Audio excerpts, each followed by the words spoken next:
Qué gusto saludarles. Les invito a orar para iniciar el estudio del día de hoy. Padre Santo, agradecemos esta oportunidad de estudiar juntos y aprender cada día un poco más de ti. Enséñanos tú, a través de tu palabra comentada aquí, y recibe nuestras oraciones, que te dedicamos siempre con el deseo de honrarte y adorarte. Perdona nuestros pecados y haz tu voluntad en nuestras vidas de manera que seas glorificado. Lo pedimos en el bendito nombre del Señor Jesús. Amén. Bienvenidos a estudiar este que es el segundo capítulo del tema La Fe Salvadora, basado en un estudio de Arthur Walkington Pink, quien fue un teólogo evangelista, predicador, misionero, escritor y erudito bíblico inglés. Hemos visto cómo el autor nos provoca incitando a un análisis personal de esa que suponemos es una auténtica fe en nosotros, y que en el mejor de los casos es auténtica y real. El tipo de fe de la que habla el Señor Jesús y que denota que aquel que la porta es un auténtico convertido. Dice en la primera parte del estudio: compete a cada uno de nosotros hacer el más diligente y completo cuestionamiento en torno a la naturaleza de la fe salvadora, más aún porque no toda la fe en Cristo salva. Hemos visto cómo hay un tipo de fe que es superficial, que sí convence a muchos de que Dios es real, pero está limitada. La persona no adora a Dios ni guarda sus preceptos. En una nota dice así: un hombre puede creer toda la verdad contenida en la Escritura que él conozca, y puede estar familiarizado con ella mucho más que muchos cristianos genuinos. Puede haber estudiado la Biblia por más tiempo y así su fe poseer más que aquellos que no hayan alcanzado esto todavía. Pero esto no es prueba de que esta fe es salvadora. ¿Cuántos incrédulos dicen que Dios me libre de tal cosa o sabrá Dios esto o lo otro? ¿Cuántos juran en su nombre y se apoyan en él refiriéndose a sus estatutos cuando dicen hagan las cosas como Dios manda? Hablan de Dios refiriéndose a sus altos estatutos y saben que tales leyes de Dios son inamovibles y deben ser respetadas por el bien de la humanidad, pero no porque desean honrarle ni adorarle. Dios quiere que recordemos cuántos hombres han aparentado una fe bastante buena, pero que a fin de cuentas no era la que Él tiene por fe salvadora. Ahora vayamos a otro caso que parece aún más increíble. Existen aquellos que quieren tener a Cristo como su Salvador, pero que no están dispuestos a someterse a Él como su Señor para estar bajo su mandato y ser gobernados por sus leyes. Sin embargo, existen algunas personas no regeneradas que reconocen a Cristo como su Señor. He aquí la prueba escritural para nuestra declaración. En Mateo 7, versículos 22 al 23, dice: muchos me dirán en aquel día: Señor, Señor, ¿no profetizamos en tu nombre? Y en tu nombre echamos fuera demonios, y en tu nombre hicimos muchos milagros. Entonces les declararé: jamás os conocí. Apartaos de mí, los que practicáis la iniquidad. Existe un gran número de personas, muchos, que profesan sujeción a Cristo como Señor, que hacen muchas obras poderosas en su nombre. Un pueblo que puede mostrar su fe por sus obras, y sin embargo, no es una fe salvadora. Es imposible decir qué tan lejos una fe no salvadora puede llegar, y qué tan cerca puede ésta aparentar ser una fe salvadora. En el Evangelio de Juan, capítulo 2, versículos del 23 al 25, podemos leer: mientras estaba en Jerusalén durante la fiesta de la Pascua, muchos creyeron en su nombre al ver las señales que hacía. En cambio, Jesús no les creía porque los conocía a todos. No necesitaba que nadie le informara nada acerca de los demás, pues él conocía el interior del ser humano. El Señor Jesús no creía en esa fe. La fe salvadora tiene a Cristo por objeto. Así también la fe no salvadora. La fe salvadora la produce la palabra de Dios. Así también la fe no salvadora. La fe salvadora hace que el hombre se prepare para la venida del Señor. Así también la fe no salvadora. De ambas vírgenes sabias e insensatas se escribió en Mateo 25, versículo 7. Entonces todas aquellas vírgenes se levantaron y arreglaron sus lámparas. La fe salvadora está acompañada de gozo. Así también la fe no salvadora. En Mateo 13, versículo 20, dice: el que recibió la semilla que cayó en terreno pedregoso es el que oye la palabra e inmediatamente la recibe con alegría. Pero como no tiene raíz, dura poco tiempo.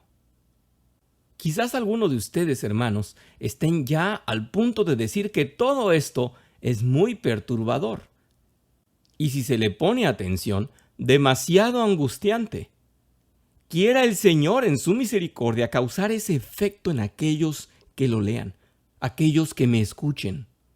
Si usted valora su alma, no lo tome a la ligera. Si existiera, y existe, semejante cosa como una fe en Cristo que no salva, entonces, cuán fácil es ser engañado con la fe. No ha sido sin motivo que el Espíritu Santo nos ha advertido claramente con respecto a esto. En Isaías 44:20 dice: el corazón engañado le ha extraviado. O cuando dice a Abdías: la soberbia de su corazón te ha engañado. Mirad que no seáis engañados, dice en Lucas 21, versículo 8. O en Gálatas 6, versículo 3. Porque si alguno se cree que es algo, siendo nada, se engaña a sí mismo. En ningún otro lugar Satanás usa esta artimaña y poder con mayor tenacidad que en lograr que las personas crean que tienen una fe salvadora cuando no la tienen. El diablo engaña más almas con este solo mecanismo que con todos los demás juntos. Tome el presente discurso como una ilustración. ¿Cuántas almas cegadas por Satán lo leerán y dirán: esto no se aplica a mí? Yo sé que mi fe es una fe salvadora. Es en esta forma que el diablo pone a un lado la punta afilada de la convencedora palabra de Dios y asegura a sus cautivos en su incredulidad. Él obra en ellos un falso sentido de seguridad, persuadiéndolos de que ellos están seguros en el arca e induciéndoles a ignorar las amenazas de la palabra y a apropiarse de sus reconfortantes promesas. Él los disuade para que no escuchen la saludable exhortación de: poneos a prueba para ver si estáis en la fe, examinaos a vosotros mismos, como dice el apóstol Pablo en 2 Corintios capítulo 13, versículo 5. Hermanos, atiendan a este llamado ahora. Usted estará pensando seguramente en las palabras de Juan 3:16, en donde se nos habla de que todo el que crea será salvo. Sin embargo, luego de ver en la Biblia todos estos casos de falsos convertidos, podemos comprender que Juan 3:16 se refiere a una fe muy por encima de lo que manifiestan la mayoría de quienes dicen tener fe. ¿Cuántos hombres han proclamado creer en Dios, creer en Cristo mismo, y nunca dar muestra de una auténtica conversión, de ser transformados, ni de vivir honrando a Dios? Al cerrar esta sección, trataremos de señalar algunos de los puntos particulares en los cuales la fe no salvadora es defectuosa y donde se queda corta de una fe que sí salva. Primeramente, para muchos lo es, porque quieren que Cristo los salve del infierno, pero no desean que los salve de sí mismos. Ellos desean ser liberados de la ira que ha de venir, pero desean tener su propia voluntad y sus propios placeres. Cuando Cristo salva, Él salva del pecado, de su poder y contaminación y por lo tanto de su culpabilidad. Y de la misma esencia del pecado es la determinación de hacer mi voluntad, mi propia práctica. Esto está en Isaías 53, versículo 6. Donde Cristo salva, Él somete a ese espíritu voluntarioso e implanta un poderoso y duradero deseo y determinación de agradarle a Él, de rendirse a la voluntad de Dios. Nuevamente, muchos nunca serán salvos porque desean dividir a Cristo. Desean tenerlo como Salvador, pero no desean sujetarse a Él como su Señor. Quizás están preparados para recibirle a Él como Señor, no como un absoluto Señor. Pero esto no puede ser. Cristo es Señor de todo o Él es el Señor de nada. La vasta mayoría de los cristianos profesantes tienen la soberanía del Señor limitada en ciertos puntos. Él no debe invadir demasiado la libertad que nos demanda cualquier deseo mundano o interés carnal. Desean su paz, pero su yugo no es bienvenido. Sin embargo, de estos, Cristo dirá: pero a estos mis enemigos, que no querían que reinara sobre ellos, traedlos acá y matadlos delante de mí. Como lo cita en Lucas capítulo 19, versículo 27. Nuevamente, hay multitudes que están listas para que Cristo las justifique, pero no para que Cristo las santifique. Tolerarán cierta clase, cierto grado de santificación, pero ser completamente santificados, todo espíritu, alma y cuerpo, como dice en 1 Tesalonicenses capítulo 5, versículo 23. Esto no lo desean. Para ellos santificar sus corazones, someter su orgullo y su codicia sería demasiado, como sacarse su ojo derecho. Las personas anhelan que Dios les abrace, les ame como son, para seguir siendo ellos mismos. Desean tanto ser aceptados, perdonados y protegidos por el Todopoderoso, pero no tienen aprecio alguno por la mortificación constante de todos sus miembros. Que Cristo venga a ellos como refinador a quemar sus deseos, consumir su polilla y disolver el viejo marco de su naturaleza, derretir sus almas y hacerlos cambiar en un nuevo molde no les gusta. El negarse a sí mismos absolutamente y tomar su cruz cada día es una labor que evaden con aborrecimiento. Insisto, muchos están dispuestos a que Cristo oficie como su sacerdote, pero no a que Él legisle como su rey. En sentido general, pregúntenle si ellos están dispuestos a hacer cualquier cosa que Cristo les requiera, y le responderán afirmativamente, enfáticamente y con confianza: sí, claro que sí. Pero llegue a tocar usted ciertos puntos en ellos, aplique aquellos mandamientos específicos y preceptos del Señor que están ignorando e inmediatamente gritarán: legalismo, o no podemos ser perfectos en todo. Enumeren 9 deberes y quizás ellos los estén cumpliendo, pero mencióneles un 10º e inmediatamente los pondrán furiosos, pues usted ha llegado demasiado cerca de su caso. Luego de mucha persuasión, Naamán fue inducido a bañarse en el Jordán, pero no estuvo dispuesto a abandonar la casa de Rimón. Esto está en 2 de Reyes, capítulo 5, versículo 18.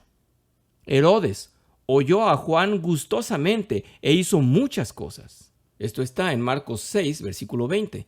Pero cuando Juan se refirió a Herodías, tocó a Herodes hasta el tuétano. Muchos están dispuestos a dejar ciertas cosas pecaminosas. ¿Qué sé yo? Dejar de ir a los bares, a los centros de vicio, a las fiestas paganas y a los juegos de apuestas. Pero rehúsan ir a Cristo hasta fuera del campamento. Otros están dispuestos a ir fuera del campamento, pero rehúsan negarse a sus deseos mundanos y carnales. Hermano, si existe una reserva en su obediencia, usted está en el camino al infierno. Abordemos ahora el punto número 2, la naturaleza de la fe. En Proverbios 30, versículo 12, leemos: Hay gente que se tiene por pura, pero no está limpia de su inmundicia. Muchos suponen que semejante versículo se aplica solo a aquellos que están confiando en algo más que en Cristo para ser aceptados delante de Dios. Personas como aquellas que confían en el bautismo, la membresía de una iglesia o en sus propias actuaciones morales y religiosas. Pero es un gran error limitar estas escrituras a la gente que hemos mencionado. Veamos el versículo siguiente. Hay camino que al hombre le parece derecho, pero al final es camino de muerte. Está en Proverbios 14, versículo 12. Frases como estas tienen una aplicación más amplia que únicamente a aquellos que se apoyan en algo de ellos o fuera de ellos mismos para asegurarles el derecho a la felicidad eterna. Igualmente, errado es imaginar que las únicas almas engañadas son aquellas que no tienen fe en Cristo. Existe en el cristianismo de hoy un gran número de personas a quienes se les ha enseñado que nada que el pecador haga le habrá de merecer la estima de Dios.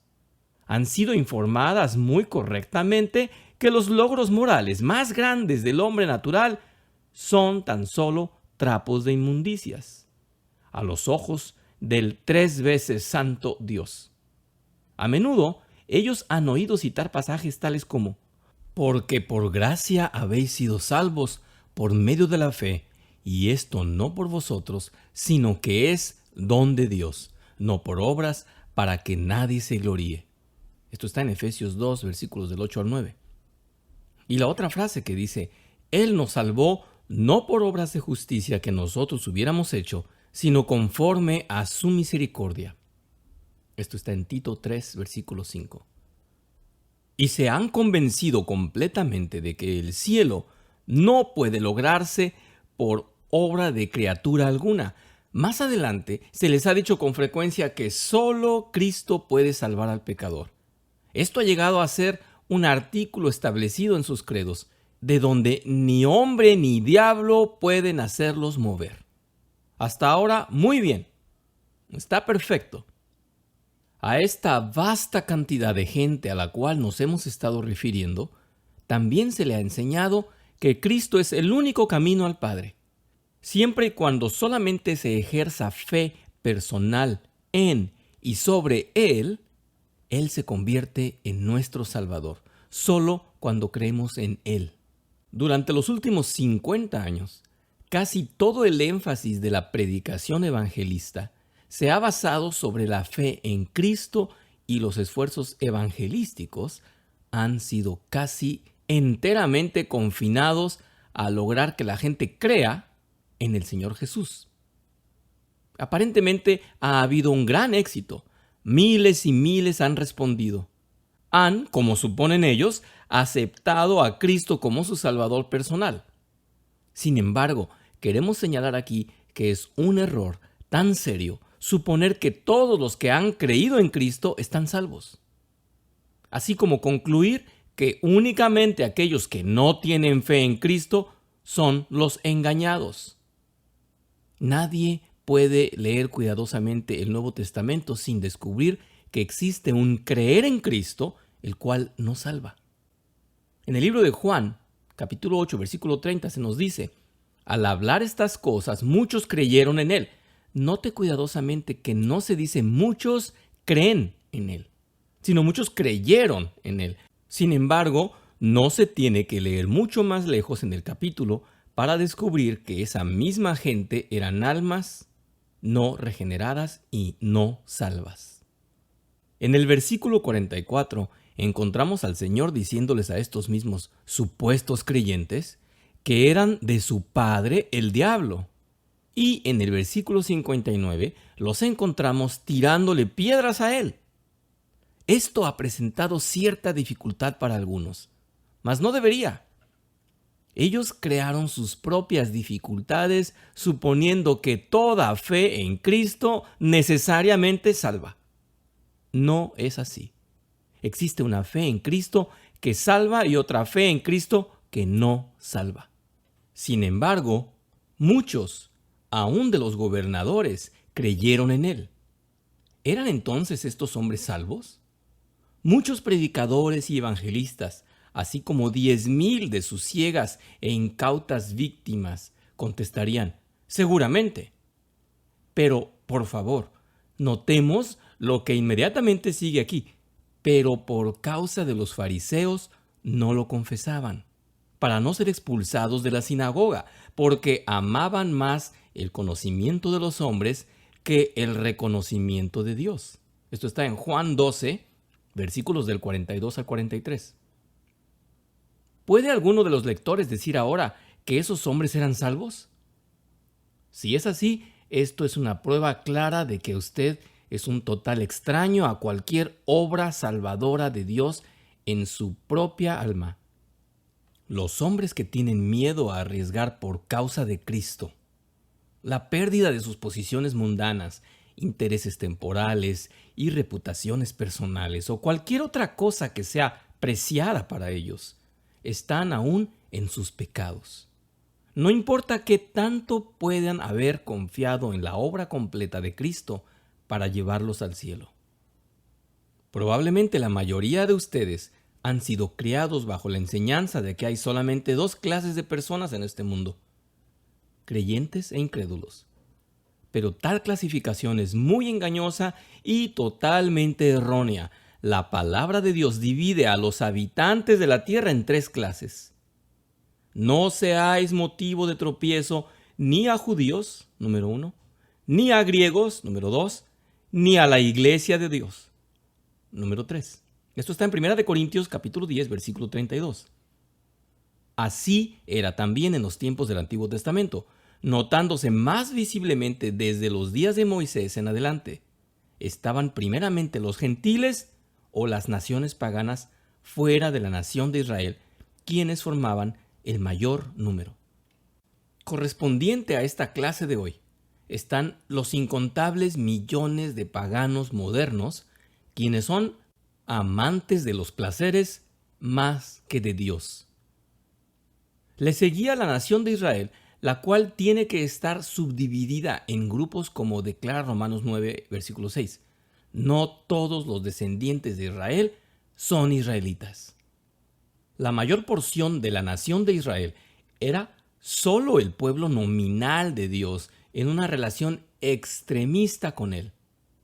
Correspondiente a esta clase está la gran masa de protestantes que cargan el nombre de Cristo. Y en tercer lugar estaba el remanente espiritual de Israel, cuyo llamado, esperanza y heredad eran celestiales, correspondientes a la manada pequeña de Dios, como se expresa en Lucas 12, versículo 32. La misma división de tres partes dentro de los hombres está claramente discernible a través del Evangelio de Juan. Primero estaban los endurecidos líderes de la nación, los escribas y fariseos, sacerdotes y ancianos. Desde el principio al fin, estuvieron abiertamente opuestos a Cristo. Ni su bendita enseñanza ni sus maravillosas obras tuvieron el efecto de ablandarlos. Segundo, estaba la gente común, quienes lo escucharon con gusto, como en Mateo 12, versículo 37, de quienes se dice que un gran número creyeron en él. Esto está en Juan 2, versículo 23, o en Juan 7, versículo 31, Juan 8, versículo 30, Juan 10, versículo 42, Juan 12, versículo 11. Pero concerniente a estos, no existe nada que pueda mostrar que ellos eran salvos. Estos no se oponían abiertamente a Cristo, pero nunca le entregaron sus corazones. Ellos se impresionaron con sus credenciales divinas, los milagros, las obras impresionantes que le vieron hacer. Mas se ofendieron con gran facilidad. Esto está en Juan 6, versículo 66. Y tercero, fue el puñado insignificante de los que le recibieron, como dice en Juan 1, versículo 12, en sus corazones y en sus vidas. Le recibieron como su Señor y Salvador. Estas mismas tres clases de personas se pueden ver claramente hoy en el mundo, para quienes sean observadores y cuenten con discernimiento suficiente. Primero, están las vastas multitudes quienes no hacen ningún tipo de confesión, quienes no ven en Cristo nada para que ellos puedan desearle. Gente que está sorda a todo llamado y que hacen poco esfuerzo en disimular su aborrecimiento al Señor Jesús.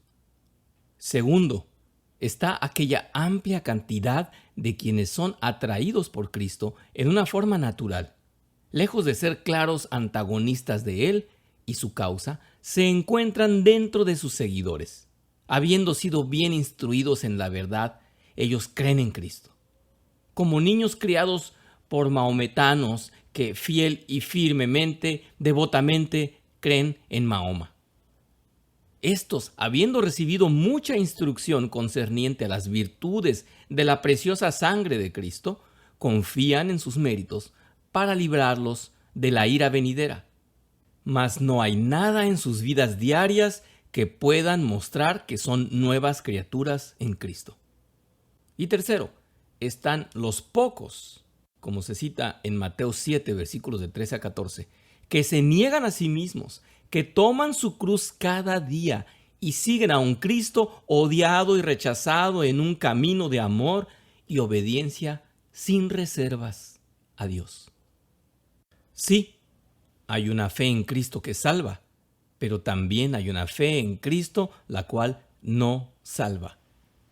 Pocos probablemente podrían disentir de esta declaración.